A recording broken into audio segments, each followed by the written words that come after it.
एक कौवे ने बताया, स्त्री चाहे कितनी भी प्यारी हो, लेकिन उसे यह 3 बातें कभी मत बताना।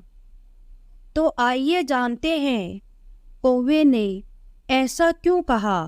किसी जंगल में एक कौवा और कौवी घोंसला बनाकर रहते थे। उन दोनों में बड़ा ही प्रेम था। एक दूसरे के बिना एक पल भी नहीं रह सकते थे। जब कभी कौवा घोंसले से बाहर उड़ कर के जाता तो कौवी उसके इंतजार में घंटों बैठी रहती। जब तक कौवा वापस नहीं आ जाता तब तक वह न तो कुछ खाती और न ही पीती। एक दिन की बात है कि कौवा कहीं बाहर गया हुआ था। कौवी उसके इंतजार में काफी देर से बैठी थी। कुछ देर के बाद कौवा हाँफता हुआ आया और चुपचाप जाकर के अपने घोंसले में लेट गया। कौवे की इस तरह की हालत को देख करके कौवी उसके पास गई और कहने लगी कि क्या बात है, आज तुम बहुत उदास दिखाई देते हो। कौवा कहने लगा, कोई बात नहीं है, लेकिन कौवी जिद करने लगी कि तुम मुझसे कुछ छिपा रहे हो।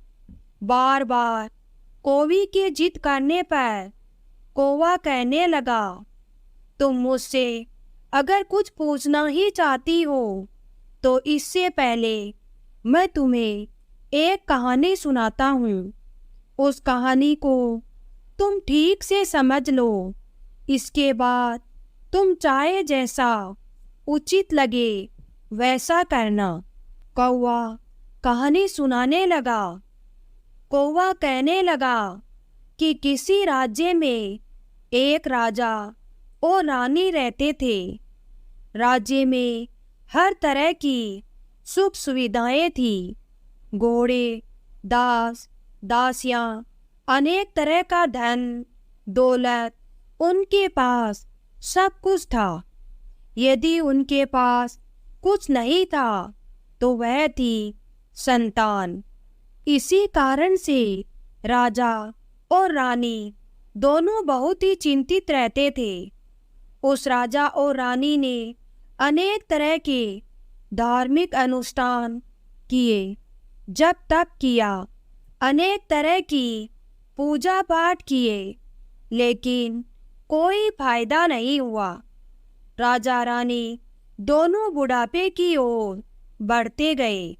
फिर एक दिन की बात है कि राजा और रानी यह सोच करके बड़ी ही चिंता में व्याकुल होने लगे कि अब राज्य का क्या होगा। हमारे राज्य का कौन वारिस बनेगा। इतना बड़ा राज्य है, इसको कौन संभालेगा, कौन लेगा हमारी प्रजा की जिम्मेदारी। राजा और रानी दिन रात इसी चिंता में घुलने लगे। उनको खाने पीने की भी सुध नहीं रहती थी। एक दिन सुबह की बात है कि राजा के दरबार में एक साधु आया तो दासी दौड़ करके रानी के पास गई। तो रानी दासी से कहती है कि यह मेरा अंतिम दान धर्म है, इसके बाद मैं अपने हाथों से कोई दान नहीं करने वाली। रानी चावल से भरा हुआ एक कटोरा हाथ में लेकर के बाहर आती है और साधु की झोली में भिक्षा डाल देती है। उसके चेहरे पर छाई हुई व्याकुलता को देखकर वह साधु उससे पूछता है कि रानी, क्या हुआ, आप इतना दुखी क्यों है। रानी साधु को सारी जो भी बात थी वह सब कुछ रोते हुए बताने लगी। साधु को रानी पर दया आ गई। कुछ पल गंभीर होने के बाद साधु कहने लगा कि चिंता मत करो रानी, आपकी संतान की इच्छा पूरी हो जाएगी। आपकी कोख से एक पुत्र जन्म लेगा, लेकिन मात्र वह 14 साल तक ही आप लोगों को मिलेगा। उसके आगे वह इस मृत्यु लोक में नहीं रह पाएगा। इससे बढ़कर के आपको कुछ देना मेरे लिए संभव नहीं है।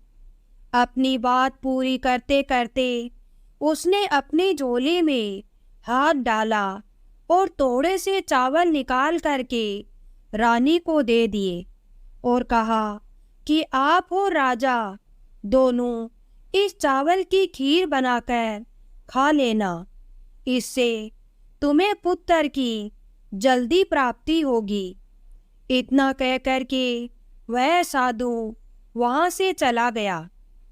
उस साधु के जाने के बाद रानी सोचने लगी कि 14 साल तो सही है, उतने समय के लिए हमें पुत्र तो मिलेगा, यही काफ़ी है।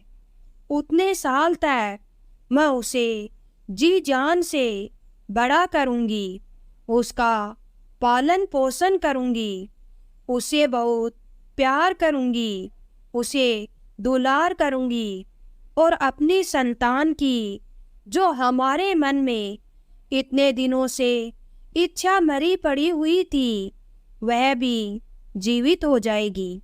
कौवा कहने लगा कि उस रात अपना राजकाज खत्म करने के बाद रानी राजा के पास पहुंची और राजा को जाकर के सारी बात बता दी कि साधु ने उसे कुछ चावल देकर के खीर बना कर के खाने के लिए कहा है। साधु महाराज ने यह चावल हम दोनों को खीर बना कर के खाने के लिए कहा है। राजा कहने लगा, इतना दान धर्म किया, जब तप किया, कोई फल नहीं मिला। अब इस खीर से हमें संतान की प्राप्ति होगी क्या? तो रानी कहने लगी, जब इतना सब कुछ किया तो अब यह भी सही, यह भी कर लेते हैं, हो सकता है इसके बाद ईश्वर हमारी इच्छाएं को पूरी कर दे। उस साधु के क्रोध को क्यों बुलावा दे? यदि उसका हम कहना नहीं मानेंगे तो वह साधु नाराज हो जाएगा। राजा को अब किसी पर भी विश्वास नहीं था, लेकिन पत्नी को दुख ना पहुँचे इसलिए वह राजा राजी हो गया। फिर एक दिन राजा और रानी दोनों स्नान करके भगवान का नाम लेकर के अपने पूर्वजों का स्मरण करते हुए और उस संत का नाम लेते हुए उस चावल से खीर बनाते हैं और दोनों खा लेते हैं। उसके बाद निश्चित होकर के राजा और रानी दोनों सो जाते हैं। कुछ दिन बीत जाते हैं और साधु द्वारा कहे के अनुसार रानी गर्भवती हो जाती है। उस पर राजा रानी बहुत ही खुश होते हैं और उनकी खुशी फूले नहीं समाती है। राजा रानी से कहने लगा कि महारानी, सचमुच साधु महाराज की कृपा हमारे ऊपर बरस पड़ी है। जब उसका समय पूरा हुआ, 9 माह के बाद पूरे समय के अनुसार रानी ने एक बहुत ही सुंदर पुत्र को जन्म दिया। बड़ा ही तेज था उसके चेहरे पर, मुखमंडल उसका चमक रहा था। राजा ने बड़ी धूमधाम से पुत्र का नामकरण किया और सारे राज्य में कई दिनों तक भंडारा चलवाया, उत्सव मनाया गया और फिर पुत्र की कुंडली को देखने के लिए राज्य के सबसे बड़े विद्वान पंडित को राजा ने बुलवाया। पंडित जी ने जब उस पुत्र की कुंडली को देखा तो पंडित जी कुंडली देख करके बहुत चिंतित हो गए और कहने लगे कि महाराज, आपका जो ये पुत्र है सिर्फ 14 साल तक ही जीवित रहेगा। राजा को इस बात की भनक भी नहीं थी और रानी को भी साधु महाराज की बात याद आ गई। दोनों चुप रह जाते हैं। उसके बाद राजा और रानी बड़े लाल प्यार से बेटे का पालन पोषण करते हैं। उस बेटे की हर ख्वाहिश को, हर जिद को वे पूरी करते हैं। थोड़े समय के लिए ही सही, भगवान ने संतान की अपनी मुराद पूरी कर दी है। इससे वह हमेशा अपना किस्मत मानते थे। राजपुत्र दिन पर दिन बड़ा होता गया। जब वह 7 साल का हो जाता है तो राजा एक अच्छे गुरु की नियुक्ति करके उसे पढ़ाई लिखाई में राजशस्त्र विद्या का और घुड़सवारी आदि 12 विद्याओं का शिक्षण कराते हैं। जब वह सब शास्त्र और विद्या में पारंगत हो जाता है और 12 साल की उम्र का वह जब बालक हो जाता है, तब एक अच्छी सी राजकन्या को देख करके उस बालक की शादी करवा दी जाती है। बेटा जब 13 साल का हो जाता है तो एक दिन वह राजपुत्र राजा से कहता है कि पिताजी, मैं अपने राज्य को घूम करके देखना चाहता हूँ। आज तक मैंने इस राज दरबार के और इस महल के सिवाय मैंने बाहर कुछ नहीं देखा है। बेटे की बात को सुनकर राजा बड़ा परेशान हो जाता है, क्योंकि पुत्र का 14वां साल शुरू हो गया था। अब कोई अनहोनी का वक्त नज़दीक आ पहुंचा था, लेकिन राजा ये सब बातें पुत्र को नहीं बता सकता था। वह क्या करता?